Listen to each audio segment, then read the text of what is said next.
Welcome back to my YouTube channel. I never imagined grief could taste like betrayal, but that's exactly how it felt. Standing at my mother's graveside, while knowing my father was hundreds of miles away with his mistress. People whispered that he might be too heartbroken to attend, but I knew better. My mother had been the quiet protector of our family, holding together a house built on secrets, and now she was gone, and he didn't even bother to show up. That night, after everyone left and the house fell into that strange silence death brings, I sat alone in her room. Her cardigan still hung over the chair. Her perfume lingered in the air. I held her phone, even though it had been disconnected days ago, and then it buzzed. A message appeared from her number. "I'm not dead, come to the cemetery, now." I felt the blood drain from my face. For a moment I couldn't breathe. My hands shook so hard I nearly dropped the phone. Logic screamed it was a cruel prank. Maybe from my father's mistress. She'd always resented my mother, even years before her death. But a darker part of me, the wounded daughter still hoping for a miracle, needed to know, so I grabbed my keys and drove. The night swallowed the road like a secret. I could barely see through the fog that clung to the trees. As I drove, I thought of Mom, the way she hummed while cooking, the way she smoothed my hair when I cried, the way she covered for Dad when he stayed out late at the office. She always told me, "One day you'll understand why I stayed." I used to think that meant love. Now I wasn't sure. The cemetery gates were open. I parked and stepped onto the dewy ground, my heart pounding like it was trying to escape my chest. The air was so still it felt staged. I followed the path to her grave, each step heavier than the last. When I reached her headstone, I saw someone, crouched beside it, a woman, my father's mistress. She stood up slowly, her face pale as chalk in the moonlight, and she was holding my mother's phone. Before I could speak, she said in a trembling voice, "You needed to come. You deserve to know the truth." My hands curled into fists. "You texted me? From her phone? On the night of her funeral?" "She wanted you to know what he did," she whispered. "We weren't just having an affair. He told me she died in her sleep." "But she didn't," her voice cracked. "He'd been poisoning her for months. I found out too late. I thought if I went with him, I could collect proof." My stomach flipped, nausea rising. Rage tangled with disbelief. She stepped aside, revealing a metal lockbox half buried behind the headstone. Inside were medical reports, voice recordings, and bank transfers, all pointing to my father's plan to start a new life with her and erase the past. My mother had known, and she'd tried to gather the evidence before she died. The accomplice turned witness looked at me with eyes full of guilt. "I'm done protecting him, but I can't do this alone." In that moment, something inside me shifted. Grief made room for strength. Fear made room for fury. I wasn't just a daughter mourning a mother. I was the woman my mother raised, quiet when needed, relentless when it mattered. 2 weeks later, the police arrested my father mid-flight attempt. The world saw a scandal. I saw justice rising from the grave, and here's what I learned. Silence doesn't protect the innocent. Secrets don't stay buried.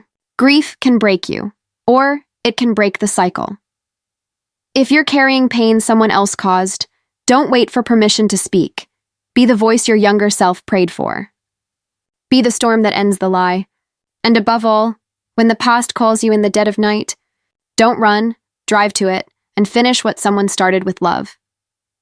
I used to think funerals were supposed to bring people together, even broken families like ours. But as I stood next to my mother's casket, fingers clenched around the folded obituary, all I felt was abandonment layered on top of grief. Everyone kept glancing at the doors, expecting my father to walk in, head bowed in sorrow, maybe carrying the guilt of a man who'd just lost the woman who built his life. Instead, the pew where he should have sat stayed empty, cold and loud in its own way. My aunt whispered excuses to anyone who asked. "He's overwhelmed," she said. "Too heartbroken to even stand." But I knew the truth before anyone spoke it aloud. He was boarding a plane that morning with the same woman who'd stolen his attention long before my mother took her last breath. The same woman my mother pretended not to see. The same woman whose perfume I'd once smelled on his shirt when I hugged him goodnight. People offered condolences with rehearsed sympathy, telling me how strong I was, how proud my mother would be. I nodded, because that's what daughters do when the world is watching. But inside, I was choking on the memory of my mother's final weeks, how her voice weakened, how she stopped arguing with my father altogether, how the hope in her eyes thinned like mist. And still, she never spoke one harsh word about him, as if protecting me from his betrayal mattered more than protecting herself from it. When the casket was lowered, I stared at the freshly turned soil and imagined her hands, the ones that used to tuck my hair behind my ears, now lying still and alone beneath it. No husband holding my shoulder, no father wiping his eyes. He was probably sipping champagne at 30,000 feet, telling his mistress the timing was unfortunate, but necessary. I didn't cry in front of anyone. Not when they placed roses over the lid. Not when the pastor said her name with a practiced hush. Not when I helped my little cousin pick up the petals she dropped. I held my tears like a secret vow, one my father would never hear, but one I intended to keep. It wasn't just that he didn't care enough to show up. It was that he never even pretended to. That kind of betrayal doesn't hit you like thunder. It settles into your skin quietly, like frost, until you stop recognizing the difference between numb and broken. And the worst part was how normal everyone tried to make it seem. How no one wanted to speak the truth, that the man who should have been mourning was with the woman who helped him forget his vows. Mourning didn't skip him. He chose to skip it. That choice lit a fire in me I didn't know existed. I just didn't realize yet how far the flames would spread. The house felt heavier than the cemetery ever did. Grief has a way of clinging to furniture, to walls that remember laughter, to clothes still hanging in closets that will never open the same way again. After everyone left and the front door shut behind the last sympathetic smile, I finally let myself breathe without an audience. The silence wasn't peaceful, it was accusing. I walked into my mother's bedroom like I was trespassing. Her cardigan was still draped over the chair beside the window, the one where she used to sit and pretend to read while really just staring outside. The indent from her head still lingered on the pillow, and her scent hovered in the air like it hadn't realized she was gone. I sat on the edge of her bed and picked up her phone from the nightstand, even though I knew it was disconnected days earlier when my aunt handled the paperwork. I don't know why I held it. Maybe I just wanted one more piece of her in my hands. My thumb traced the cracks in the screen she never bothered to fix. For a second, I imagined her walking in and scolding me gently for sitting on the quilt she kept spotless. I imagined her voice, tired but warm, asking if I'd eaten, if I was sleeping, if I was okay. None of those things were true, and the worst part was she wasn't here to pretend with me. Then the phone buzzed. I froze so hard it hurt. For a moment, I thought I'd imagined it, that grief had finally blurred the line between real and impossible. But then the screen lit up in my palm, and a message popped up from her contact, the one still saved as Mom. I didn't blink. I didn't breathe. I just stared at the words as they crawled into my bloodstream like ice. I'm not dead. Come to the cemetery. Now. My first instinct was to drop the phone, but my fingers wouldn't open. My heart thrashed in my chest like it was trying to climb out. Every logical thought scattered. The number was hers. The message was real, and the timing was too deliberate to ignore. A dozen explanations crashed through my head.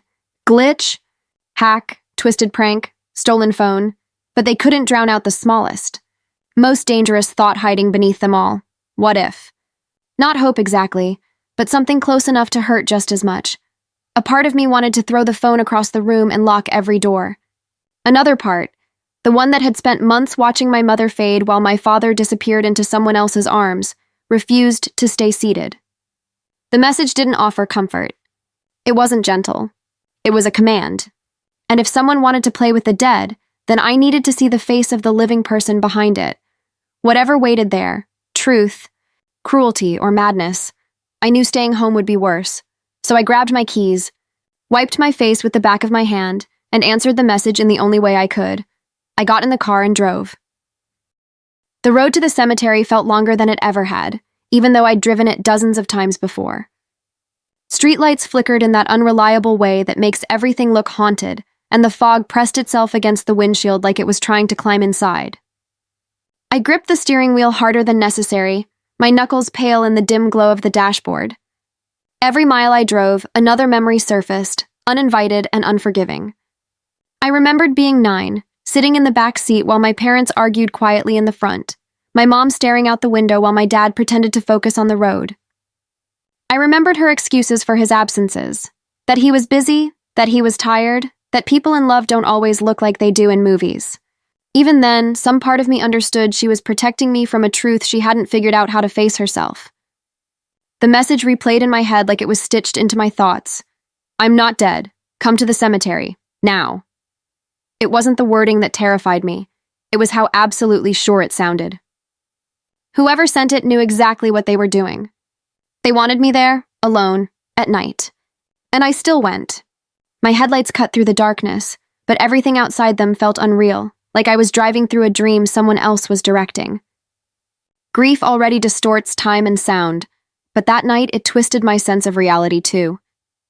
I kept checking the phone on the passenger seat, half expecting another message, half dreading it vibrating against the leather. A part of me prayed it was my father playing some grotesque game, because at least then I'd know the rules. Another part, a part I'm ashamed to admit existed, wondered if somehow the impossible had happened, if the burial had been a mistake, if my mother was out there waiting with some terrible, beautiful explanation. I thought about calling someone, my aunt, my best friend, even the police, but what would I say? That the dead were texting me? That my father's mistress might be staging ghost messages from beyond the grave? Nothing about it would make sense to anyone but me, and even I was hanging on by splinters. As I turned down the narrow road leading to the cemetery, the world seemed to quiet itself on purpose. No cars, no wind. Just the hum of my engine and the dull thud of my heartbeat in my ears. The iron gates were open, which sent a fresh shiver through me. They were usually locked after sunset. I didn't know if that made things better or worse. I parked crookedly near the entrance and killed the engine. The silence that followed was so complete it felt staged. I could see the faint outline of headstones in the distance, rows of shadows tucked into the earth. The fog hovered low, curling around the graves like it had been waiting. I sat there for a moment with my hand on the door handle, trying to convince myself to move. My reflection in the rearview mirror looked pale and older, like grief had aged me faster than time could. I took a breath I didn't feel and stepped out of the car, each footfall muffled by wet grass and dread. I didn't know what I was going to find, just that turning back was no longer an option. The further I walked into the cemetery, the more the night seemed to close in around me. The air was damp, heavy and still, like the world was holding its breath. My footsteps made almost no sound against the grass, and every shadow looked like it was watching. I followed the path by memory more than sight, guided by the faint outline of my mother's headstone in the distance. My hands were shaking, but not from the cold. Then I saw her. At first it was just a shape crouched low beside the grave, dark against the pale stone. My heart lurched so violently I thought I might faint. I stopped walking, frozen in place, the kind of fear that empties your lungs, locking me still. The figure shifted, and a few strands of hair caught the moonlight. Light brown, straight, familiar. It was her. My father's mistress. She rose slowly when she realized I was there, like she'd been waiting. Not hiding, not startled, just waiting. Her face looked wrong in the moonlight, streaked with tears or sweat or guilt, I couldn't tell. And in her hand, catching the weak light, was my mother's phone. For a moment I couldn't speak. My throat was so tight it hurt. 1,000 questions tangled together, none of them making it out. Rage came first, bright and sharp. You texted me? My voice came out low, scraped, dangerous. From her phone? On tonight of all nights? She didn't flinch, but something in her eyes flickered. She looked haunted. Not smug, not cruel, haunted. She held the phone like it was something that burned. When she spoke, her voice was quiet, but steady enough to make my skin prickle. You needed to come, she said. There are things you don't know, things she tried to tell you. I almost laughed, but the sound died in my chest. You think you get to talk about her? After everything you— She knew, she interrupted, and the way she said it stopped me. She knew about him. She knew what he was doing. The world tilted for a second, and I struggled to hold on to the pieces of reality I had left. She wasn't talking about affairs anymore. There was something darker in her voice. Regret, fear, and something like desperation. She stepped back from the headstone and moved aside. That's when I saw the metal lockbox half hidden behind the stone, pushed into the dirt like someone had tried to conceal it but didn't finish the job. My breath caught and my pulse hammered in my ears. I stared at it, then at her, trying to read the truth in her face. She looked nothing like the victorious other woman I'd imagined all these years. She looked like someone standing on the edge of a confession she couldn't undo. "She was trying to protect you," she said quietly, even when she realized what he'd done to her. I felt my knees weaken, but I fought to stay standing. The sickness rising inside me wasn't just fear, it was recognition. My mother's sudden decline. The way she stopped arguing. The way she seemed to know something she never said. I didn't want to believe it. I didn't want to believe anything that came from the mouth of the woman who helped tear our family apart. But the lockbox was real. The phone was real. And so was the terror simmering in her eyes. That's when I finally understood. This wasn't a prank. This wasn't a message from the grave. It was a summons to the truth. I stared at the lockbox, the metal glinting dully beneath the dirt, as if it had been waiting for me longer than either of us could admit. My breath came in shallow pulls, and for a moment, I couldn't move. The woman, watched me with an expression I couldn't read. Guilt, maybe. Fear. Something brittle and exhausted. I crouched down and pulled the box out of the ground. It was heavier than I expected, the kind of weight that doesn't belong to metal alone. My fingers were trembling as I brushed off the soil. I didn't ask for a key. I didn't ask how she'd found it. I didn't ask if my father knew she'd brought me here. Some answers were already taking shape without words. She finally spoke, barely above a whisper. She didn't die the way they said.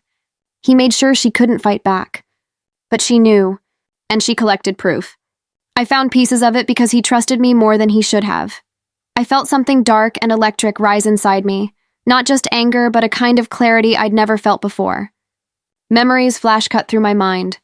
My mother's sudden fatigue, the dullness in her eyes, the way she never finished a sentence about the future anymore. And my father, always gone, always late, always smelling faintly of guilt masked with cologne. My hands tightened around the box. "Why tell me now?" She let out a shaky breath that sounded more like a confession than an exhale. "Because he thinks it's over. Because he doesn't know what she left behind. Because I can't carry it alone anymore." I stood up slowly, the box pressed against my stomach like armor. The fog curled around our legs, and the silence between us felt as charged as a fault line. I looked at my mother's name engraved in stone, the date etched beneath it like a lie carved into granite. Everything in me ached to scream, to crumble, to ask my mother why she stayed, why she didn't run, why she didn't tell me sooner. But all that came out was a quiet, steady breath as my pulse steadied with something new. Purpose. The woman wiped her eyes with the back of her hand. "There are recordings, bank transfers, medical reports. It's all in there. Enough to destroy him. Enough to prove she wasn't crazy or weak. She was trying to stop him. She just didn't have time. The night didn't feel empty anymore. It felt alive with every lie my father had ever told. Every time my mother smiled through something she should have screamed about. Every moment I thought she was fading because of heartbreak instead of something far more intentional. I didn't thank the woman. And I didn't forgive her. But I didn't walk away from her either. Not yet. I held the lockbox tighter and looked at the stone one more time, the earth freshly turned, the flowers still bright and wrong in the dark. Something in me settled, not softly, not peacefully, but with the weight of a door locking into place. Whatever came next, I knew one thing. This didn't end in the ground where she was buried. It started there.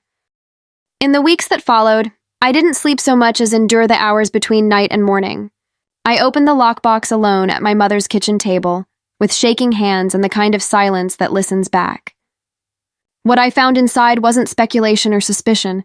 It was evidence sharpened to a blade. Medical reports showing toxins misdiagnosed as age-related decline. Financial transfers hidden in shell accounts my father thought no one would trace. And audio recordings, her voice, soft and tired, documenting everything she couldn't bring herself to tell me out loud. I brought it to the police. Not with tears, not with theatrics, just a folder, a statement, and a spine I didn't realize she'd already built inside me. And when they called him in, he didn't look surprised. Just annoyed that someone had outplayed him. The arrest made headlines. The kind of scandal that forces people to pick a side between the story they believed and the truth buried underneath it. Some relatives called me brave. Others called me disloyal. None of that mattered. What mattered was that my mother's name would not be reduced to a death certificate written around a lie. The woman who once stood beside him now stood behind me, not absolved, not redeemed, but no longer hiding. She gave her testimony without makeup, without excuses, without pretending she was innocent of everything except silence. I hated her and, in some small fractured way, pitied her too. But I didn't need to sort that out to do what had to be done. The day the verdict came, I visited the cemetery alone. No fog this time, no messages. Just sunlight warming the stone and a quiet that didn't feel cruel anymore. I traced her name with my fingertips and slipped a folded piece of paper into the grass at the base of her headstone. It wasn't a letter, just 6 words you didn't leave unheard. I know. I stood there until the breeze picked up and the world felt like it was finally exhaling. Closure isn't something that appears when justice is served. It's something you build, piece by jagged piece, from the wreckage someone else left behind. My father is gone from my life now, stripped of the image he hid behind. His mistress, his former accomplice, went her own way after the trial, and I didn't follow. She gave me the truth, and that was all she would ever get from me in return. Grief didn't leave. It changed shape. It became something I could carry without drowning in it. Something I could use. I don't believe in ghosts. Not the kind that walk in the dark, anyway. But I do believe the dead find ways to finish what they started, through the living they refuse to give up on. She didn't climb out of the ground that night. She reached out from it, and I answered.